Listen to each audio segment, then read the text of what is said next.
Good afternoon, Miss Jojan. Yes, ma'am. Good afternoon. Okay, Miss Jojan, can you tell me about yourself? Yes, my name is Joja Neri. I'm 38 years old. I already married to Michael Neri. I have three kids. Their names are John Stephen, Jonami, and John David. In the Philippines, I live at 100 Paseo de Animales Street, Santolan, Pasig City. Okay, I have few questions for you to answer, so let's start. Why do you want to work as a maid? I want to work as a maid because I want an additional income. Why you choose Malaysia when there is a lot of other countries? I choose Malaysia country because it's hiring about job opportunity, and this country also is nearest from the Philippines. How are you qualified for this job? I qualify this job because I know how to do this job. Okay, may I know what is your education level is? I only finished in high school. What is your recent experience? As of now, I'm a church worker. Have you worked abroad before? No, ma'am. Do you have experience of taking care of baby? Yes, ma'am. Whose baby you are taking care of? My children. What about elders? I'm not too experienced. Do you have any other special skills? Maybe cooking or cleaning. Are you willing to learn new skills?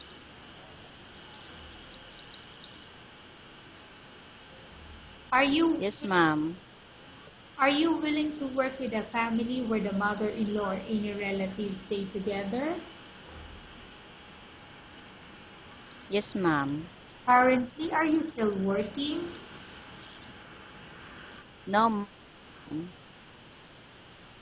Do you know how to cook? Yes, ma'am. What sort of food can you cook? Filipino food. Are you aware that you will have to do washing, cleaning, ironing, and cooking? Yes, ma'am. From all the house chores, which do you like most? I like cleaning. If ever you were selected to work in Malaysia, who will take care of your kids? My husband.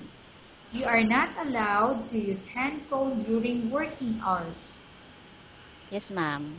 You are only allowed to use handphone after you finish all the works and when going to bed. Yes, ma'am. You are strictly needed to surrender the handphone to your employer in the morning, and your employer will return back to you once you're going to bed.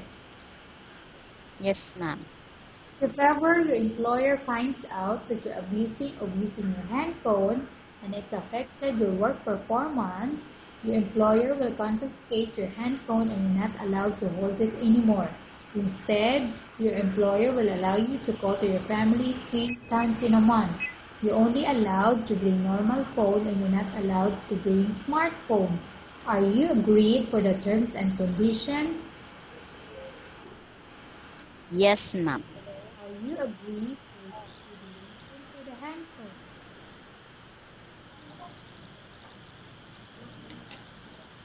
Can you repeat, ma'am? Are you agree to the rules and regulation for the handphone? Yes, ma'am. How many years is the contract as you agreed and understand? 2 years. Can you describe for me your ethics or your attitude? Discipline. How can you assure to us that you will work hard in Malaysia? I assure because I do work hard my duty, and I obey the rules of my agency, and my employer. Can you promise not to use the telephone without the permission of your employer? Yes, ma'am. Can you promise not to put on makeup or to dress properly while work? Yes, ma'am. Can you promise not to invite friends and relatives without the consent of your employer? Yes, ma'am. Can you promise not to ask for advance salary from your employer under any circumstances? Yes, ma'am. Do you really understand the rules and regulation of the agency? Yes, ma'am. Do you pay any placement fee for you to come to Malaysia to work as a maid? No, ma'am. Do you have any history of sickness, example breast cancer or any other illness? No, ma'am. Do you suffer from any skin diseases, allergy or physical defect? No, ma'am. Have you suffered from any serious illness? No, ma'am. Have you undergone any operation? Yes, ma'am. May I know the operation that you underwent? I operated of my appendicitis. Are you medically fit? Yes, ma'am. Are you in any medication? No, ma'am. Are you allergic with any food? No, ma'am. Are you prepared to work for the employer of any race? Yes, ma'am. Are you prepared to eat the type of food taken by your employer? Yes, ma'am. Are you afraid of being left alone in the house? No, ma'am. Are you afraid of dogs or other pets? No, ma'am. Can you promise to work according to instruction from your employer? Yes, ma'am. Do you have any immediate family working in Malaysia? No, ma'am. Okay, Miss Jojan, we have finished our question section. Let's go to case study. I have a case study for you and I want you to answer me truthfully. Upon arrival in Malaysia within 6 months, if ever any of your family members passed away, what will you do? Will you continue to work till finish your contract or you will go back? I will to finish my contract. Tell us about yourself and why do you want to work in Malaysia as domestic helper? I want to work in Malaysia, ma'am, because